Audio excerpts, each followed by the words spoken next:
So it's all well and good keeping up with the latest HR trends, but what should you do with the information? In this episode, we'll explore how to become a trendsetter in HR people and culture rather than just a trend watcher. Welcome to Talking HR Trends with Natal and Tom. I'm Natal Dank. And I'm Tom Haak. And we explore the latest hot topics and business challenges impacting the people side of organisations. Stick around to the end for our practical top tip. And if you find this discussion valuable, please subscribe. Okay, Tom, so recently we looked at the essential skills of a HR professional. And we pointed out that actually staying up to date with the latest trends and having the latest case studies at hand was very vital.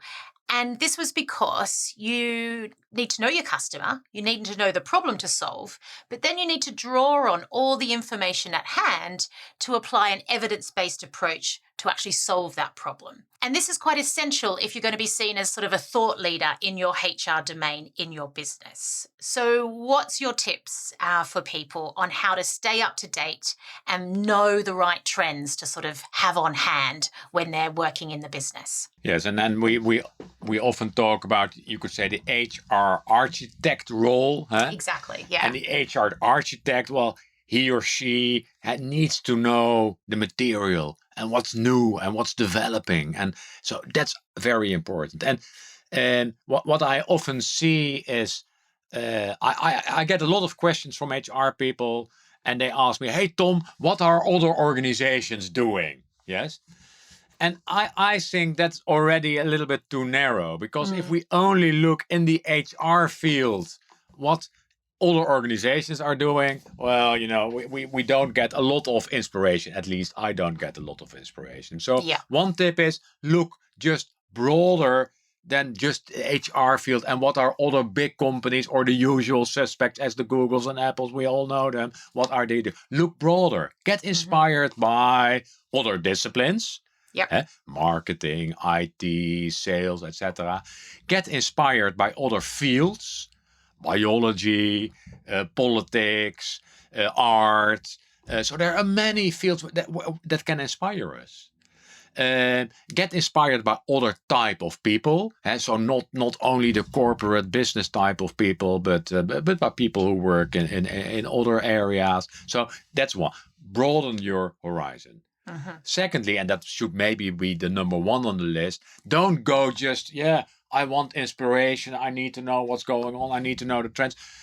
It works a little bit better if you know a little bit what is the problem you're trying to solve. Yeah, exactly. Because then you are more focused and you are sharp. So you're looking for things that can help you with your problem. Yeah. Instead of, well, you and I get a lot of conferences. And often at those conferences, there are many people say, I'm here to get inspired, to know a little bit more what's going on. Well, you can be overwhelmed. And if you don't know what to do with it, if you know that you're making your kitchen and you know that you want really something nice for your kitchen, then you go out there and say, that might fit and that might fit. So that's number two. Connect it to one of the problems you're working on. And number one was look a little bit broader. There's more to say, but I think that's really key, because it's not just about going and seeing what other people are doing in HR, and particularly what the big companies are doing. So I often say to people, what if you weren't Google? Because most of us aren't Google. So if you didn't have all the money and all the people, what could you do in your organization to solve the problem? So actually go and get inspired around how to do it differently within the constraints that you have. I think that's really important. Yeah, that's about the architect knowing your material, but then using it in a creative, innovative way in your specific situation. Exactly. And not just replicate what others are doing, because, well, in that, then we get all the best practices and those type of things. That does not lead to innovation and transformation. And we have talked about that. You should be willing to really make a splash and do something innovative with your issues. And you can do it in a safe way by doing it in a kind of controlled experiment way. You could do it small to begin with. You just prototype and test, do it, sort of mock it up in cardboard or Lego first to show it to people and get feedback before you actually roll it out. So there's lots of ways that you can test the idea before you implement to make sure it's safe to do so. Because I think sometimes people think, oh, but that's so risky, isn't it, to go and do something Yeah. that hasn't been done before. I think also context is always different. So you've got to know your own context and you've got to test for your own context. And that's kind of culturally and values of the organization, but just the actual situation of your industry at that time. So do you have any recommendations of what people should read or anyone that they should follow in terms of keeping up to date with the trends? Everybody has her or his own style and preferences. I get approached sometimes by people who say, "Hey Tom, can you talk with me for 10 minutes, half an hour?" And I do a lot of these Zoom calls. So some people prefer to talk. I'm a reader myself. So I follow things like the strategy companies have often nice magazines, and McKinsey Quarterly and BCG and Kennedy Fitch and those type of companies. They have nice material. I always follow it and read it.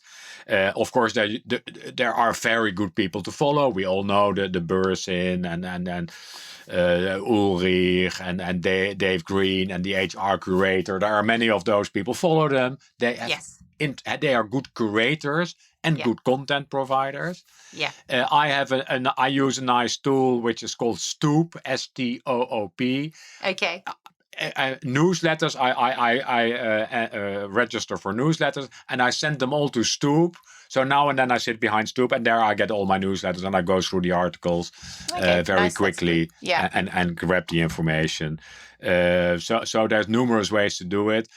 Again, it helps a little bit if you know what you're looking. So let's say I'm writing an article about trends in performance management. Mm-hmm. Well, then my lens is performance management, and I'm going to look for things around that theme. Yeah, but I think you need that kind of focus, don't you? So, because otherwise there is so much information out there. And I personally can spend hours on LinkedIn and other blogs looking at all the latest ideas. But I think you're right. You've got to know what you're trying to solve. Otherwise, you're just kind of awash with lots of information. Yeah. Probably ones that I would mention is Culture Amp. That the website is fantastic for lots of resources. Definitely following our newsletters from HR teams like Spotify, I think is really good because they talk about actual case studies. And then following people like David James, who's great in the world of learning in the flow of work. So there would be a couple of people I would add to that.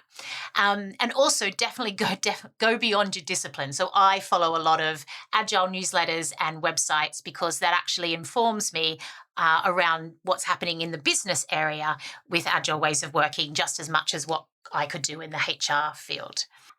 So what does someone do with these trends? We've sort of talked a little bit about it, but how do you become a trend setter in your organization, not just this trend watcher? So someone might ask you to have a Zoom call, but what should they go and do with the information, Tom? Yeah, so I sometimes use a little grid for that in workshops, and the grid has 3 elements.